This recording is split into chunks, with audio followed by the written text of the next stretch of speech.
Hi guys, it's Carissa and Vera, and I am going to attempt to film her 4-week update today. Her 1-month update. I apologize ahead of time if this is super awkward, but she is going to be nursing probably through this whole thing, and I have notes on my phone, so I hope I don't look too distracted, but I'm going to do my best to get through this in a timely fashion and not have it be too much of a train wreck. So she was born on December 30th, and so she turned 4 weeks old yesterday on January 27th. When she was born, she weighed 6.99 pounds, and the hospital varied a lot on different paperwork and different things that they said or did between the hospital and the pediatrician's office. Some say that it's 6.99, some say 6.10, some say 6.9, I don't know. So that was her official weight at birth, and then she doesn't have to be seen again by her pediatrician until her 2-month update. So I happened to bring her for what I thought was a reflux issue and constipation. Turned out the on-call doctor was like, no, that's just her being a baby. Those things, I mean, she doesn't really have those things, but so she was seen, what was that, a week ago now, a week and a half or 2 weeks ago, I don't even remember, but they had said that she weighed 7.8 and that she was gaining weight really well, and I'm sure she's even bigger than that now. She seems a lot bigger to me. She looks more filled out to me now. She was too little for her newborn clothes, and we didn't have any preemie, but I bet we probably could have gotten away, you know, if we had bought some, we probably could have gotten away with using that until right around now, probably. Thank goodness for Gerber onesies. We just had a bunch of plain long sleeve Gerber onesies, and they run small, so those fit her really well. She's just now starting to fit into other newborn onesies, other brands, and her pants are still a little big, but once we transition to cloth diapers, I don't think that'll be as much of an issue. She never developed jaundice, which we were worried about. I had it, in fact, I had it and both of my siblings had it and had to be re-hospitalized for it or not released on time due to jaundice. She started to get jaundice. I don't remember, her bilirubin level got to 12 was the highest, I believe. Is that at 17 do they admit them in the hospital? And I think she got to 12. She was 10 when she left the hospital and went up to 12 at her first pediatrician appointment a few days later, but then it went away and she was fine. They said it only made it to about midway down her torso. She is mostly breastfed, but not exclusively. She was, as you know, an emergency C-section, and she did end up being formula fed for her first few meals.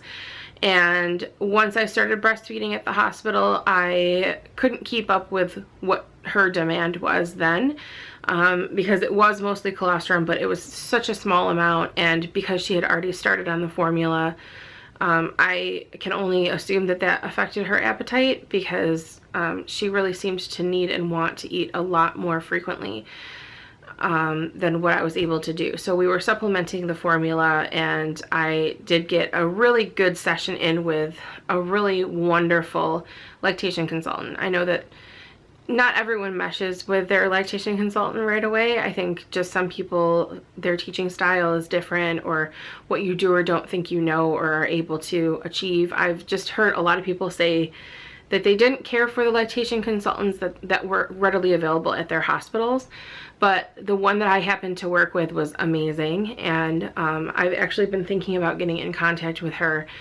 doing my best to try and reach her with a couple of questions that I've come up with recently. But I've been able to almost exclusively breastfeed, and I probably could exclusively breastfeed, except for the fact that in the event that I ever leave the house, which is rare, and leave her with Mike, or Mike lets me sleep a little, I can't pump enough to have a supply on hand, so he will then formula feed her. And it's usually 2 ounces here or there. She's never had more than like 3 ounces in one feeding, because we'll make a 4-ounce bottle for her and she doesn't finish it. But I guess I could do a whole video on feeding schedules, but just to give you an idea, she is a cluster feeder for sure, and I do on-demand feeding for her. That's just what that's my only job right now, is to feed her and to be here with her. So I don't mind doing that, but it can be exhausting. And it's sometimes very discouraging because it feels like she's not getting enough. And from everything I've read, they say don't supplement with formula. It's the worst thing you could do when you feel like you're not giving them enough. You're supposed to just keep feeding them because it encourages more supply. But she will cluster feed, and I mean, she'll go from one breast to the other, back and forth, sometimes for 4 to 6 hours straight. And some days the only time I get any break or relief from that is if I do give her a bottle. If I make like 2 ounces of formula, sometimes she'll have less than an ounce of formula from a bottle and she'll pass out and relax. But sometimes she seems frustrated and she'll cry, you know, she'll nurse a little bit and then cry, and I can only imagine that I'm not putting out enough to satisfy what it is that she wants. But I do it for long enough that hopefully my body is picking up cues from that, and I try and go as long as I possibly can before I give up and give her a bottle, which doesn't happen very often, but it has here and there. She does seem to prefer breast milk. If I were to give her a bottle with breast milk in it that I pumped, which is rare because of her feeding schedule, I just don't have time to pump a lot of the time.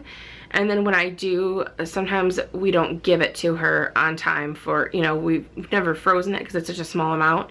So if we refrigerate it, it's so little that sometimes we just don't get it to her on time. So I try now to just give that to her immediately after I've pumped. And I've never pumped more than 3 ounces in one sitting, 3 ounces total. But I think a lot of that has to do with her eating schedule. But she definitely prefers breast milk. If she gets formula from a bottle, she'll eat it eventually, but she kind of makes a lot of faces and will spit it out a lot at first, which she doesn't do with the bottle-fed breast milk. She has been also eating best out of the Dr. Brown's preemie bottles, the slow flow 2 ounces. We only have 4 of those that we had accidentally registered for preemie bottles, and we received them as a gift. And I'm so glad we have them because every other bottle we have, the flow is too intense for her. She does have a slight tongue tie, which I don't even know what the official term for that is, but at the hospital, people kept telling me when I first met her, you know, all of the women from the nursery or even the woman who came in as the lactation consultant would say, you know, oh, it might affect her nursing because she has a little bit of a tongue tie, and then they would say, oh, I'm sorry, I don't mean to say that, or sorry, that's not the best way to say that, and they acted like it was an offensive term, but I don't know what the actual term is. And she's able to stick her tongue, so basically her tongue is a little bit shorter in the center than it is on the sides, and the piece underneath is attached further down than what is typical, but it doesn't stop her from extending her tongue out past her lower lip, so I don't think she'll have to have anything done about that, and it certainly hasn't affected her ability to nurse or latch or anything. So I don't know if that's why she has trouble with certain bottles, but the Dr. Brown's preemie bottles that are a slow flow are the best. She does the best with those, formula or breast milk. She's a very grunty baby, if you can hear. She grunts a lot. She grunts in her sleep, and it's almost comical. She will grunt and grunt and grunt, and I'll finally get up to check on her. And I say finally because I've been trying to not just pop up at every little sound she makes. And when I get up to check on her, because we don't have a side sleeper or like a co-sleeper set up on the side of the bed, the way our bedroom's set up and the way our bedroom's shaped, we can't really do that. So I just have her sleeping in a bassinet attachment on her pack and play at the foot of our bed. And she also, I'll get to that, but we also spend most of our nights downstairs in the living room. But I would start off in the bedroom and try her on her back. She seems to hate sleeping on her back for anything more than about an hour at a time. And I almost wonder if that has to do with her having a little bit of reflux. But she will grunt and make a lot of noise, and then when I get up and I walk over, she's like this and completely silent and seems to be fully asleep. And I don't know if it's a coincidence or not, but that happens every single time. Every night, ever since we brought her home, she will grunt a lot and it'll sound like she's starting to wake up. And when I finally walk over and go to pick her up, thinking she's gonna be awake and wants to eat, she's completely silent and still and sleeping. So I don't know what that's all about. I don't know if that's just a trick she's playing on me or if that's normal. But she does grunt a lot when she's awake, when she has gas, when she's trying to have a bowel movement. Her pediatrician said that that's normal. Some babies are more vocal than others. And she doesn't seem, breastfed babies, at least mostly breastfed babies, don't tend to get constipated, and she's not showing signs of constipation.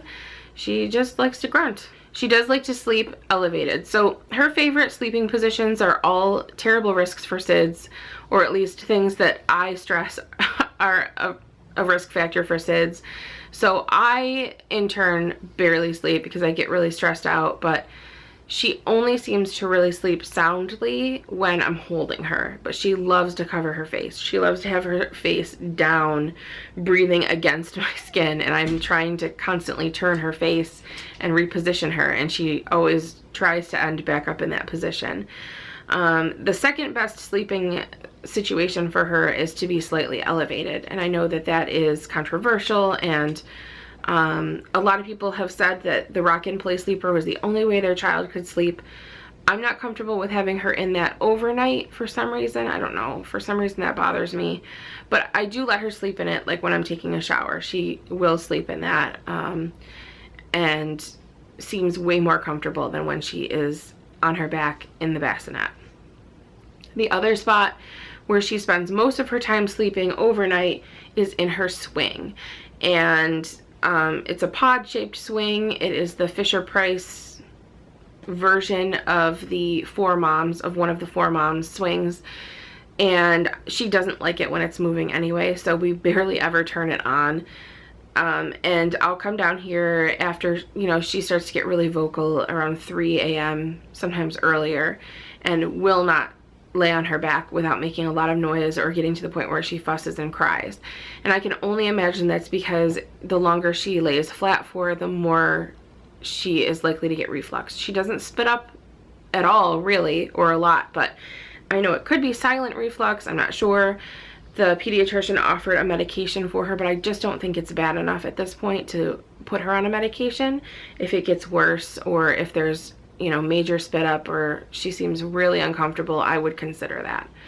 But she will sleep sitting in her swing with the slight, you know, because she's slightly elevated, she will definitely sleep in that more comfortably.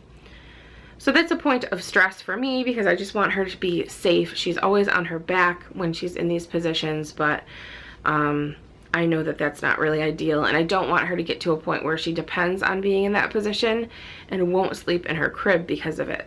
So I'm working on that. But as of 3.5-ish weeks, Mike and I both noticed right around the same time that she really seems to be able to start to see us. And I did look it up, and apparently at that point, right around 3.5 to 4 weeks, they can start to see as close as 12 inches away from their faces. And she does seem like she's really noticing my actual face and my facial expressions now. And she's even started to sort of cross her eyes, and sort of, I can tell she's readjusting her vision to try and see my face even better. And that's just such an interesting point to get at, because she'd always look directly at us, but you could tell she wasn't really seeing us. She was just sort of seeing our silhouettes. So that was kind of exciting to get to that point. She does really like windows and light sources, but soft light sources. If you walk into a room and turn the light on for the first time, she is never really a fan of that. She just makes a face. But if I lay her down and she's facing a window, that does occupy her for a little while. Say, right after I get out of the shower, she'll be in the rock and play sleeper looking towards the window, and if she's awake, she doesn't fuss or want to be picked up or eat or anything for a few minutes, because she'll really look out that window, and that's when I usually will get dressed, you know, put my deodorant on and whatever. She is very strong. She has very strong legs. Her neck is very strong. She's been holding her head up since the day she was born. And so far I have done very limited amounts of tummy time with her, but she doesn't seem to mind it because she has a lot of neck strength right now anyway. She still has bluish eyes, like the dark sort of midnight bluish eyes and the white patch on the back of her hair. I'm sure there's a chance that both of those things will change. Her eye color, I'm sure, will not stay that color. If her eyes do end up being blue, which is probably really unlikely, but my mother does have blue eyes and a lot of people on her side of the family do. So if there's a chance that that's going to happen, they'll lighten up quite a bit, and then there's always the chance that they could turn brown or hazel, because those are our eye colors. And the dogs are great with her. Bowser doesn't seem to really notice her or really care, and same with the cat, but Lucy loves her. She is so fiercely protective of her. If I'm upstairs with the baby and she starts to fuss or cry while I'm getting dressed or something, and it takes me a second to get to her, Lucy will come running up the stairs and stare at me and try and get me to follow her to where the baby is or stand near her, like she needs to tell me that she's crying. It's really cute. It's really, really sweet. She's just such a good baby. She's a really good baby, and I don't have anything personally to compare her to. I mean, I've been around my nieces and when I was younger, my cousins when they were babies. Even if she wasn't a good baby, I wouldn't mind. I absolutely love the time that I spend with her, and the days and the weeks have been passing so quickly. Even with my life being the way it is, I mean, Mike's been amazing, as I'm sure you've probably assumed. He has been stepping up and doing all of the housework. I mean, he helps me with everything, and he insists that I don't do any of it, because he says that, you know, what I'm doing now is all he wants me to focus on. I can't help but feel guilty about that, and I do worry about it, but I know that this time is going to pass so quickly. It makes me want to cry. I know everybody probably goes through this, but I simultaneously can't wait to see how she grows and changes and interact with her more beyond just, you know, how things are now, and be able to speak to her and make her laugh. But I also, I'm gonna miss this too, I know. I'm just so in love with this little person. So I find myself some days feeling really stressed and, you know, wondering, how do other women do it? How do they get on a schedule or a routine? How do they get things done? How do they talk themselves into times where they just put the baby down and walk away and do other things? Because I just feel like I can't lose any of this time with her. But I just try and remind myself that it has only been 4 weeks, you know, and these things take time. And even if I could manage to do other things with my day and get housework done and, you know, actually style my hair for a change, I just keep telling myself that I wouldn't want to. I'd want to keep just sitting with her and cuddling with her and enjoying this time, because I know it's going to pass. But that is it for Vera's 1 month update. Thank you so much for joining us, and I'll talk to you soon. Bye.